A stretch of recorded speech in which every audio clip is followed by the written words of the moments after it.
Hello guys, welcome back to my YouTube channel.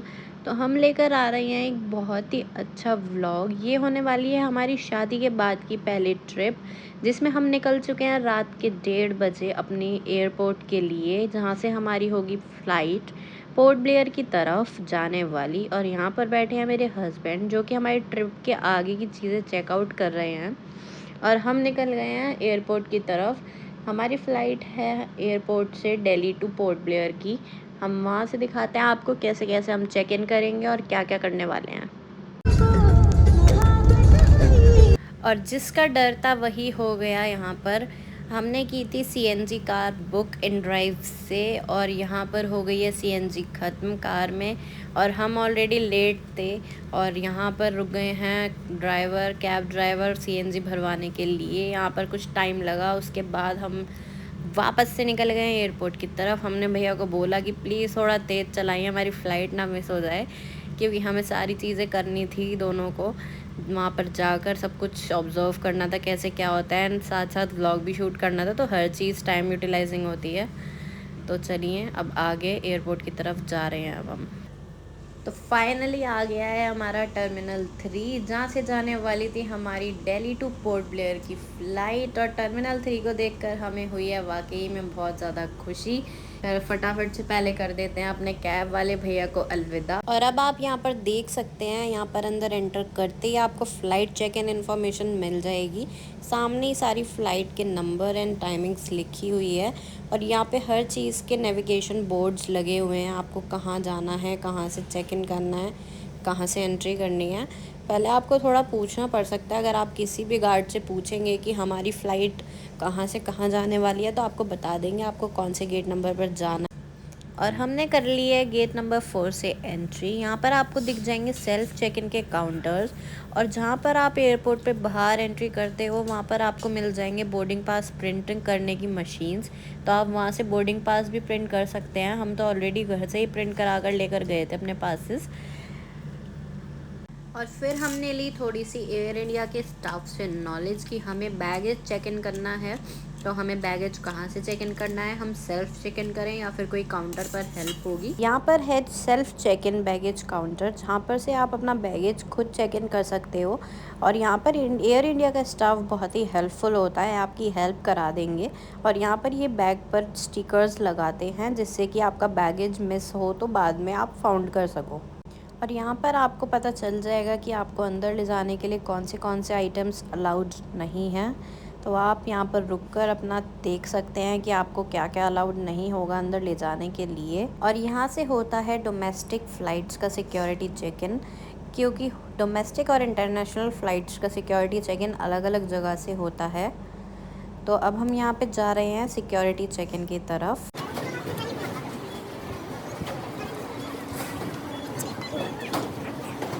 और यहाँ पे ये बोर्डिंग पास दे शो ऑफ करते हुए मोटी सिक्योरिटी की लाइन में खड़ी है। और यहाँ पर सिक्योरिटी चेकिंग के लिए आगे चलते हैं। ये मैं सारा सामान लेके, फ़िलहाल हमारा चेक इन कंप्लीट हो गया है। वहाँ पर वीडियोग्राफी अलाउड नहीं होती है, तो इसलिए हमने वीडियो नहीं बनाई। और ये हमारा एयर इंडिया का प्लेन जिसमें हम बोर्ड करने वाले हैं। और ये हम आ गए हैं फाइनली मेरी फेवरेट जगह पर, जहाँ से मैं करने वाली हूँ कुछ खाने के लिए ऑर्डर, क्योंकि हम दोनों को लगी है बहुत ज़्यादा ही भूख। और यहाँ पर आपको फूड कोर्ट में मिल जाएंगे चार्जिंग पॉइंट्स, जहाँ पर आप अपना फ़ोन कर सकते हो चार्ज, क्योंकि इसके बाद नहीं मिलने वाले हैं आपको चार्जिंग पॉइंट। तो अब हो गई है हमारी बोर्डिंग स्टार्ट। डोमेस्टिक फ़्लाइट्स में हो जाती है 45 मिनट पहले ही बोर्डिंग स्टार्ट। तो हमने कर लिया है फाइनली बोर्ड, और अब हम जा रहे हैं अपनी सीट की तरफ। और ये है हमारी फ़्लाइट का अंदर से व्यू, आप देख ही सकते हैं कितना ही प्यारा लग रहा है। कुछ ही देर बाद हमारी फ़्लाइट होने वाली है बोर्ड, फिर हम आपको दिखाएंगे कुछ बाहर का भी व्यू। फ़िलहाल में ये है विंडो का व्यू। अगर आपको विंडो का ये व्यू देखना है तो आप पहले ही सीट असाइन कर सकते हैं, और चेक इन करने से पहले आप पहले ही सीट असाइन कर लें ताकि आपको बाद में प्रॉब्लम ना हो। बाकी तो ये मोटी बैठी हुई है विंडो सीट पे, मेरे को कुछ फ़ायदा नहीं हुआ विंडो सीट असाइन करने का। तो फाइनली हमने कर लिया है पोर्ट ब्लेयर एयरपोर्ट पर लैंड, और हम जा रहे हैं अपनी फ़्लाइट से बाहर। और यहाँ पर हम जा रहे हैं अपने लगेज की तरफ।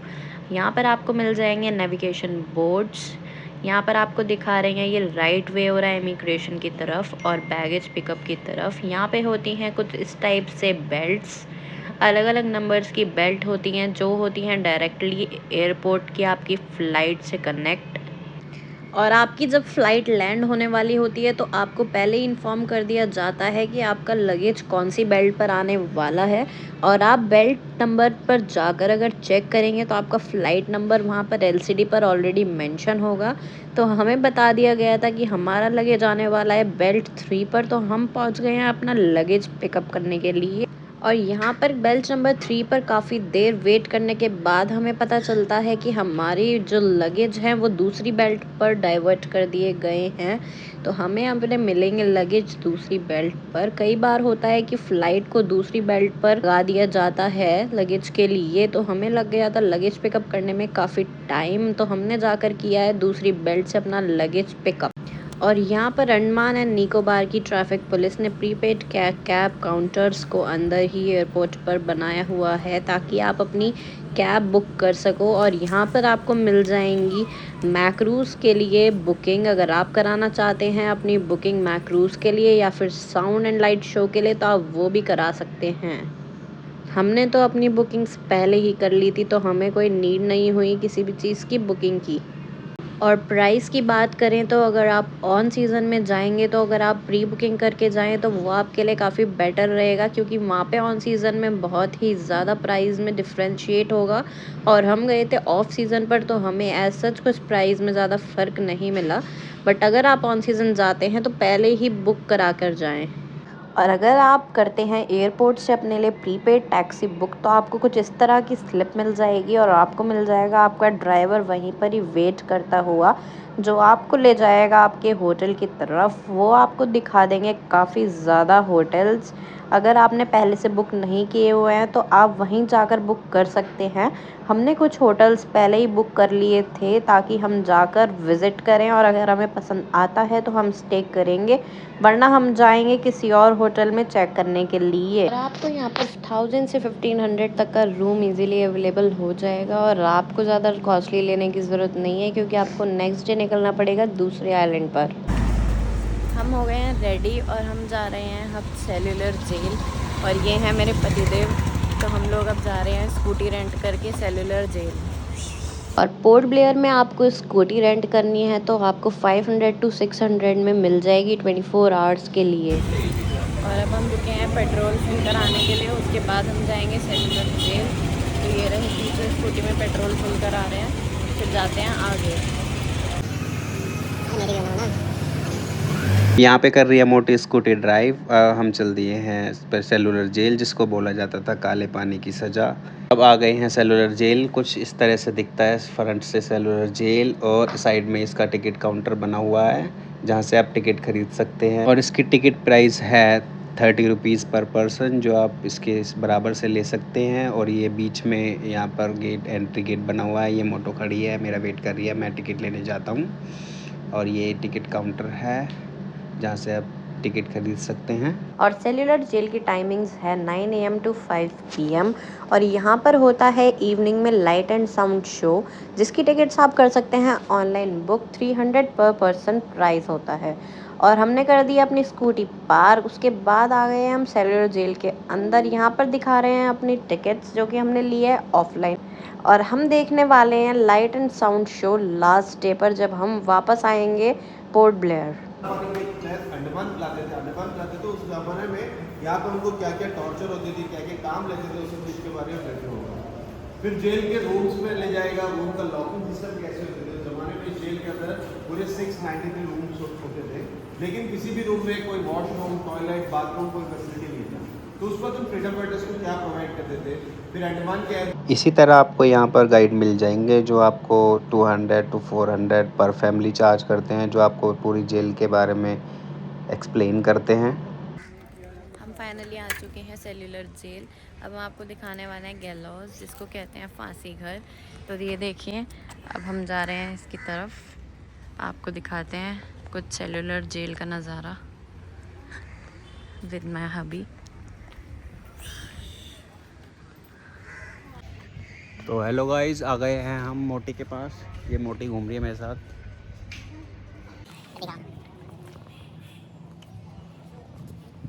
ये यहाँ पर वर्क शेड जिसको कार्यशाला बोलते हैं, जो कैदियों से काम कराते थे उसको यहाँ पे प्रेजेंट किया गया है, कैसे कैसे कैदियों से काम कराते थे। और यहाँ पर ये प्रेजेंटेशन दी हुई है कि कैसे ब्रिटिश गवर्नमेंट ने कैदियों को रखकर टॉर्चर किया था। और यहाँ पर इंडियंस ही नहीं, बाहर की कंट्रीज से भी काफ़ी लोग आते हैं विज़िट करने के लिए। और हमने ये भी ऑब्ज़र्व किया था वहाँ जाके कि काफ़ी लोग रात को रुककर इवनिंग में लाइट एंड साउंड शो भी देखते हैं। तो ये आ गए हैं हम जेल, और ऐसे होती थी यहाँ पे जेल पहले। इसके अंदर ये लगा हुआ है, इसको ओपन करने के लिए ये हम खोल सकते हैं। ये जेल पहले ऐसे होती थी।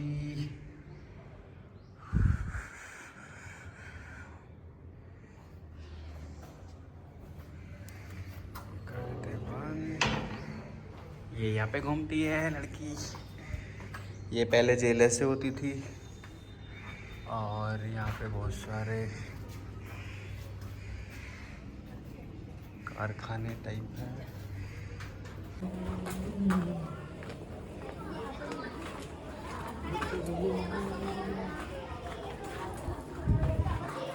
और ये यहाँ सेलुलर जेल का नमूना बनाया हुआ है, जिसमें आप देख सकते हैं कैसे कैसे इसको बनाया गया था। और ये छोटे छोटे से आप देख सकते हैं इसमें कैद खाने बने हुए हैं, और ये 3 मंजिल बना हुआ है। जैसे कि हमने देखा था यहाँ पर लोकल स्कूल वाले भी बच्चों को यहाँ पे दिखाने लेके आते हैं, उसकी हिस्ट्री के बारे में बताते हैं कि कैसे कैसे कैदियों को रखा जाता था, कैसे ट्रीट किया जाता था। और यहाँ पर आपको म्यूज़ियम भी मिल जाएगा देखने के लिए। और यहाँ पर म्यूज़ियम में पिक्चर के थ्रू आपको दिखाया गया है कि कैसे कैसे एवोल्यूशन क्या हुआ था। और आप अगर पूरा सब कुछ समझना चाहते हैं तो आप लाइट एंड साउंड शो ज़रूर देखें। सेलुलर जेल है बहुत ज़्यादा बड़ी, तो हम ज़्यादा नहीं एक्सप्लोर कर सकते। जितना हमने देखा उतना वीडियो में कवर कर दिया। और ये देखो हमारे पीछे यहाँ पर स्कूल की ट्रिप्स भी आ रही हैं सेलुलर जेल दिखाने के लिए। और अब हम जा रहे हैं कुछ खाने के लिए, क्योंकि हम कहीं घूमने जाएं और वहाँ का स्ट्रीट फूड ट्राई ना करें ऐसा तो हो ही नहीं सकता है। तो हमने देखी है यहाँ पे सेव पूरी, और ये भैया बना रहे थे सेव पूरी काफ़ी यमी। तो हमने ट्राई किया यहाँ की सेव पूरी, जो कि मेरे हस्बैंड को तो लगी है बहुत ही ज़्यादा यमी, पर मुझे कुछ खास नहीं लगी थी क्योंकि उसमें मीठा कुछ ज़्यादा ही डाला हुआ था।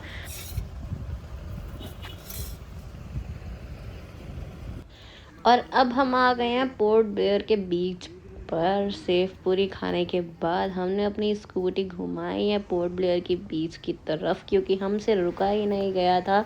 हम काफ़ी देर से देख रहे थे। और अगर आप हमारी इस जगह की कुछ फ़ोटोज़ एंड वीडियोज़ चेक करना चाहते हैं तो यहाँ पर मैं अपनी इंस्टाग्राम आईडी मेंशन कर रही हूँ, आप वहाँ जाके चेकआउट कर सकते हैं। और इसी के साथ ही होने वाला है हमारा पोर्ट ब्लेयर का डे एंड, क्योंकि यहाँ पर हो जाता है 4 to 4:30 के अराउंड सनसेट। तो यहाँ पर बाहर ज़्यादा नहीं घूमते हैं। और इसी के साथ मुझे दिख गए हैं गोलगप्पे, और हम किसी ट्रिप पर जाएं और मैं गोलगप्पे टेस्ट ना करूं ऐसा तो हो ही नहीं सकता है।